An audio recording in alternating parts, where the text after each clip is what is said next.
Today I'm going to show you how to create a listing, and it's very easy, pretty straightforward. So you go up to your account, you can go here, Stacio Designs, and go to My Product Listings. So technically I've already created this, but I'm going to recreate it to show you how I did it. So I'm going to hit Create Listing. And for your product title, you want to have keywords, but you also want to explain what you're doing. So this is my product title: Sassy Skeleton Tarot Card Crew Neck, 5-card cross tarot spread. Product categorization and tags. So the primary category would be clothing. The secondary category, I'm going to put it under gender neutral, but if you're doing specifically men's, women's, kids, or baby. And then the third one, which is optional, I'm going to stick mine in shirts. But you have all of these options, and the more specific you can get between your title, these options, and your tags will really pinpoint for users. So here is where you put the tags. So normally tags mean the metadata specifically for this listing. But what I've noticed is these tags come up on your main page. So they need to be slightly broad. Here, their explanation is add tags to help the site search, no other descriptive attributes about your product. So they need to be slightly broad. So I'm going to put in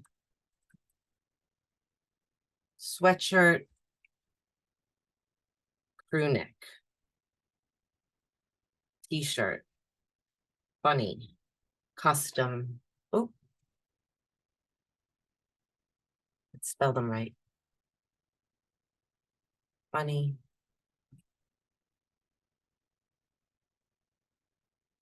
custom, design,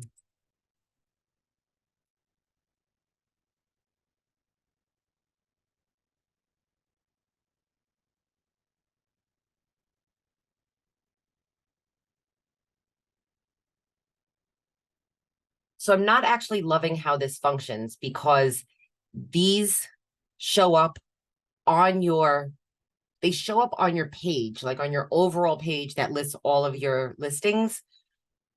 It is not per listing. So I spoke with Makerplace a couple of days ago, actually about something else. And their constant response to me was, we're still in beta. We're still in beta. So this may change, but for now, I would say keep these very broad. So they show up here like this on the side of your page. It is not per listing, which I don't particularly love, but it's not. You have up to 1,500 words to put your description. I've already written something. So aside from, they also don't, you can't pull this down and see everything. So I actually write everything in Notepad first and then bring it in. So aside from just your regular details about the design, about the shirt, you do want to include things like the sizing or the brand, your shipping, anything like that. I do put my return policy in here, even though it is stated, but it's useful to put into the description. So before you create any listings, you need to set your shipping and your return policy. So I've already set it to USPS, but these are your choices. You can drop it off for UPS pickup at Michael's. You can use your own UPS account, or you can stick with USPS. So I stuck with USPS. And then for return policy, these are your options: no return, 30-day, or 60-day. So because I do everybody does handmade on this site. And I've looked through a bunch of other listings from other creators, and this is pretty common. Who is involved in making this product? Just me.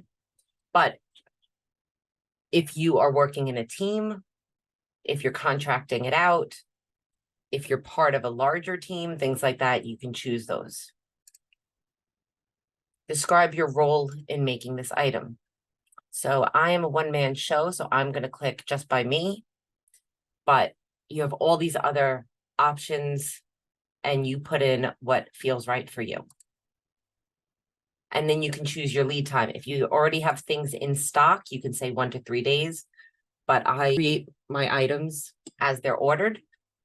So I'm going to put 4 to 7 days. And you can choose your listing time frame.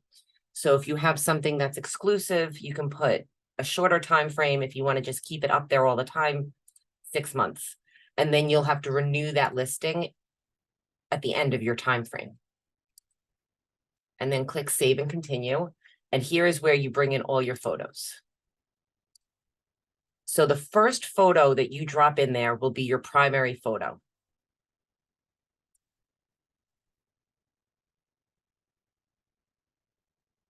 So this is the primary photo.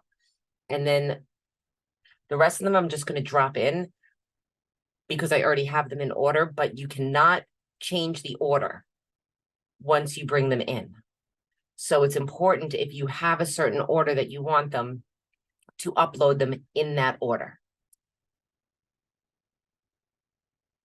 So I just uploaded, I think, 4 more. So now when you scroll through, this will be the main photo, and then you can scroll through and see all these other ones. Save and continue. And this is where you can set your price. I'm going to do 35, inventory 10. And here you could put your variants. These are things like size and color or style, anything like that. I'm only going to offer one color, but obviously I'm going to offer it in different sizes. So size options, I'm going to do small through extra, extra large. And then they all appear here. And you can change the price if you charge less for a small or you charge more for an extra, extra large. Or if you have different stock for each variant, you can put that in there and then hit save. So now it shows all of your variants here. So if you hit select all, you can put in your inventory for each one. So I technically don't keep inventory. I purchase them about every week when the orders come in.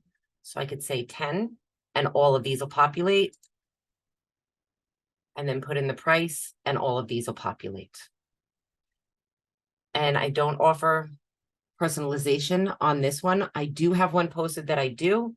So if you were to hit yes, the user would just see a little text box with a question that says, what would you like on this shirt? I mean, you could type in whatever you'd like, and then they would fill that in. But this does not have personalization, so we're going to hit no.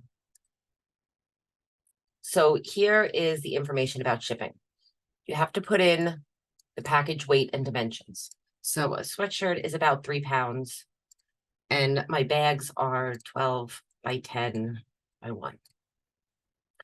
So I personally like to include the shipping into the price of the product. So I'm going to say buyer pays shipping. And I'm just going to choose USPS. And then here, free shipping.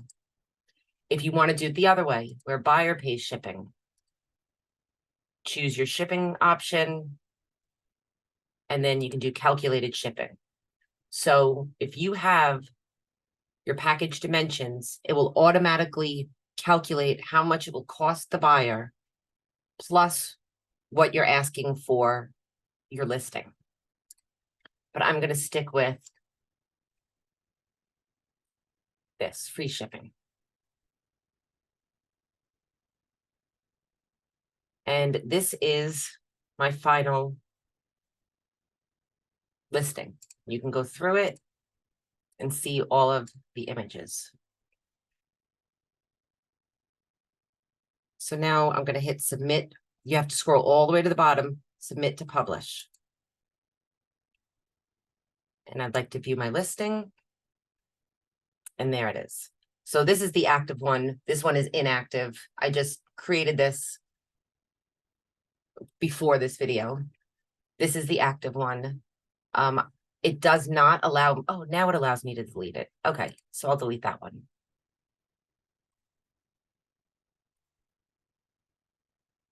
And so here is the listing, and this is how it looks live.